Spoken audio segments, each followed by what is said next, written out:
It's not about the value of your soul. It's about the value of you in the marketplace. There's always two pains in life. There's the pain of discipline, or there's the pain of regret. It's not what happens that determines the quality or the quantity of your life. It's not what happens. And the reason is because what happens to about everybody. No different. The sun went down on all of us last night.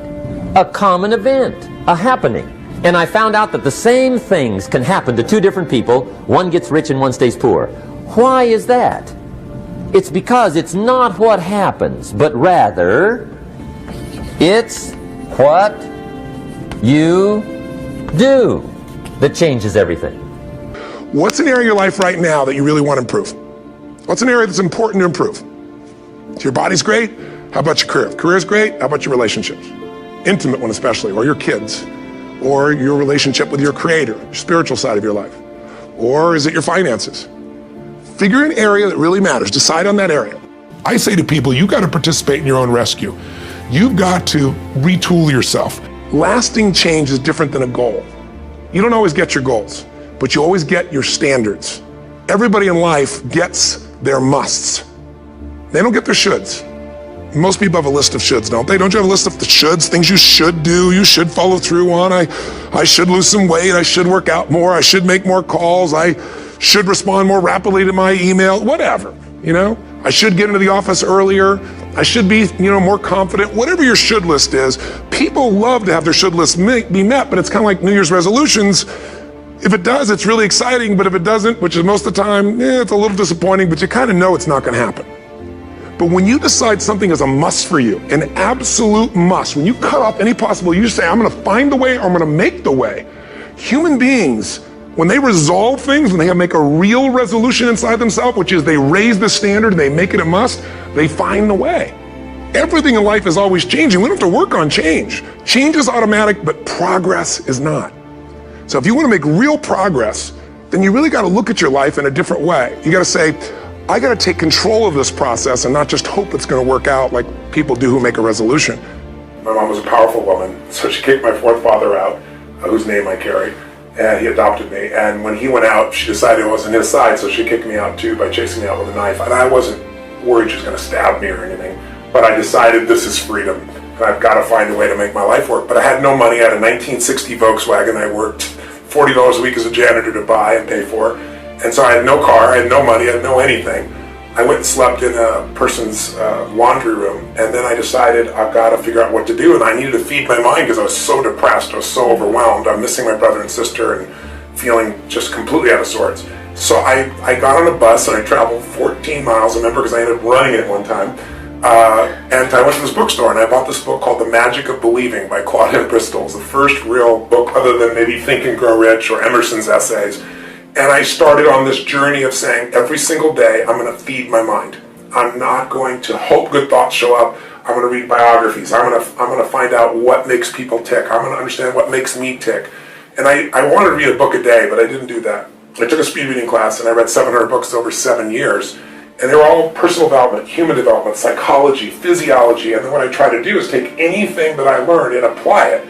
And then when I applied it, I was 5'1" in my sophomore year in high school. I'm 6'7" now. I tell people the difference is personal growth. But sincerely, I became Mr. Solution because I wanted to help everybody. So I was this little fat guy, and I couldn't lose weight, and I lost weight. And all my buddies are like, how'd you do that? And I said, well, here's what I did. And they lost weight, and then we all got girls. And that led to, as a young kid, that led to where, if you had a problem, I was Mr. Solution. Especially if you're a girl, I was more motivated to help you. So the breakthrough was really understanding the power of compressing decades into days. And if someone has spent decades of their life and they compress it into a book, and you can read it in an hour or a few days, you have such an advantage, because when you learn by your own experience, it's painful and it's slow. When you learn by other people's experience, everybody knows in the financial world, other people's money is leverage, right? Well, other people's experience is more powerful than other people's money, because you can have the money and lose it. But if you get the experience, you can change it all. So I think that was the beginning for me, and it set me on a lifelong path of hunger. I've never lost my hunger. You get on an airplane, what's the first thing they say? If we get into trouble, mask will come down, oxygen's there, and the first thing you got to do is put it on your kid, right? No, why? Who do they tell you to put it on? Yourself, you selfish bastard. What's the deal here, right? But it's because if we don't take care of ourselves, we can't take care of them. So for leaders, what I always tell them is, it's you first. It starts with you, and it starts with your psychology. 80% of growing a business, if you look at what the chokehold is on a business, it's always the leader. And 80% of that chokehold is the psychology, and 20% is the mechanics. I mean, people in this room know the mechanics and strategies beyond what anybody on earth knows in their category. So it's really about you being in the state where you execute. It's like I always tell people, knowledge is not power, it's total BS. Knowledge is potential power. Execution trumps knowledge every day of the week. And so my life is, how do you get yourself to execute? And execution comes from learning to put yourself in that right state every day. What do these people need to get started? Why aren't they starting? We all know the answer is fear. But the difference with you guys or me or anybody who's followed through is we're more afraid of what life would be like if we don't follow through than the person who's willing to settle for what they got and kind of hope it'll change and maybe purchase something for the moment and then not follow through on it. It's almost like people, overachievers, have a little more fear. They're a little more afraid of missing out. They're afraid of not being there, or they got a strong enough reason to follow through. So I'd say if you're looking at home, you want to give somebody some value, go, where do I start? I'm sick of this. That's a damn good place. Once you break through, then it just becomes a game. The people that are getting your products have not yet broken through in most cases. The breakthrough happens by conditioning your mind every day, by feeding it a role model or story. It's putting yourself in a peak state where you follow through by getting physically strong. It's creating a little ritual of doing a little bit each day, and then you get momentum. But the most important thing of all is what we started out with. Why? Why is it a must for you?